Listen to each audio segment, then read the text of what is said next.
Warning, the following video is part of a series that is for educational purposes only. Please do not enter the deep web unless you know what you're doing. Alrighty folks. This is, as you guys can see, I'm looking on my invisible watch. It is Monday, so that means a new deep web video for you guys. And in this video, we're gonna talk about some creepy stories that I found online. And we're not gonna go onto the deep web, like specifically on Tor browser and whatever. But we're gonna look on some sites for some creepy ass stories. I hope you guys are ready. Make sure to smash the like button down below. And I would say, let's get started. Alright guys, as you can see, we are on this website, the creepiest and most bizarre stories told by people who explored the internet's hidden websites. So as you can see right now, this website is just on the regular web. This is not a deep website. This is not an onion URL like how they are calling it. So what we're gonna do, we're gonna read some awesome stories, and I'm just going to adjust the camera just a little bit, because I'm so fucking noob and unprepared. So let's do it like this. I'm ready. I hope you guys are, because we're gonna go pretty fucking deep. So as you can see, this is the first story. Someone on Reddit recently asked the simple question, what's your deep web story? In other words, the Reddit user was asking people to share any weird experiences they had encountered while using anonymous web services to access secret websites. Such services, including Tor, have been around for years, letting people obfuscate their IP address to make it harder to be tracked. That's right, that's how people do it. They also provide access to the slew of websites known as the dark web or deep web, hidden web, shadow web. There are like 1,000 different names, which can be reached only through services such as Tor. Silk Road is the prototypical example of the dark web site, though it has now closed, with this notorious founder behind bars. New online black markets have surfaced to take its place. So if any websites are getting like shut down, they're gonna pop up new ones or different websites. You guys know how it goes on there. But here is a look at some of the bizarre and creepy things you can stumble on when accessing the dark underbellies of the web, as told by the people who actually experience them. So the first one is the dark web may seem scary, but sometimes it's quite innocuous. Though people tell tales of drugs and other illegal sites, sometimes people use the dark web for just silly purposes. That's pretty much known. Scavenger hunts.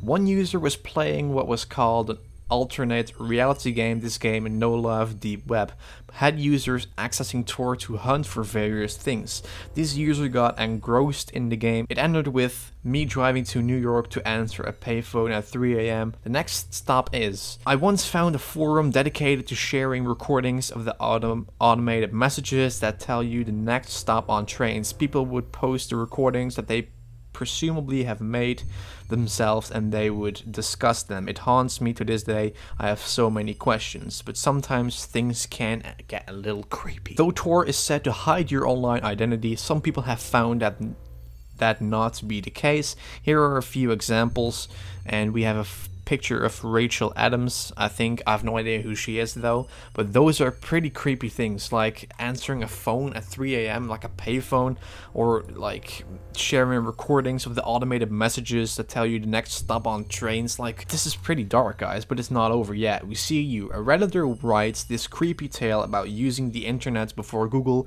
The user was following the online trial of a site he or she has found.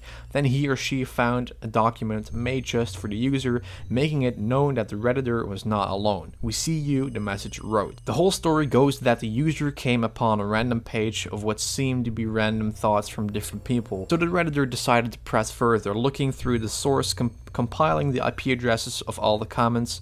This user was trying to figure out what connected the people on this site. So pretty weird. A website that says we see you. It's always make sure to, cover up your webcam, obviously, especially when you're browsing some sites, including Tube, but not especially the website that you're watching on right now. Just saying. But what about things you can buy? Sure, you can find some weird things for sale on the dark web, but how weird? Some users have pretty bizarre tales, and I think there's everything online from, medical things to even YouTube views, believe it or not. I've seen YouTube videos with people talking about getting or buying views or whatever, but I don't know. A digital zoo. Sometimes you may need something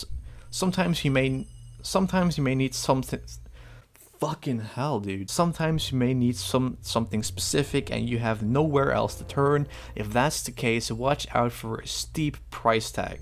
This Redditor explains, a few years ago I went searching for rhino horn for a story. One guy said he had a couple of whole horns he would sell for 6 figures. I had to pass. Okay. And so the list goes on and on. We have 2 more. A mind-blowing experience. Surprises are often in store, and so are vendors with senses of humor, as it's showcased with this story. Silk Road, circa around 2013, purchased what was promised as a mind-blowing experience, received a dustbuster 2 days later. Strangely, no complaints on my end. So this guy ordered something that's supposed to be mind-blowing, and he got a fucking vacuum in the post. That humor. Also the simple things, and sometimes people are selling things you didn't even know you needed to buy online. There was a German man selling pretzels, or pretzels, just pretzels. Okay, but we have some really scary stories, like the payphone, as you can see, 3 AM in the morning, recorded messages from trains, like so many other things, guys. If you guys want me to fucking I can't speak, what the fuck. Let's try again. If you guys want to make me a part 2 of this series, like terrifying stories, make sure to leave your comments down below. Make sure to smash the like button down below already, and make sure to subscribe for more deep web videos. So that is it for this video. Thank you guys for the support. Make sure to let me know what your kind of favorite scary story is from this website. So thank you for the support. I'll see you guys tomorrow for a new Photoshop tutorial, as always, the very first one, and I will see you guys tomorrow.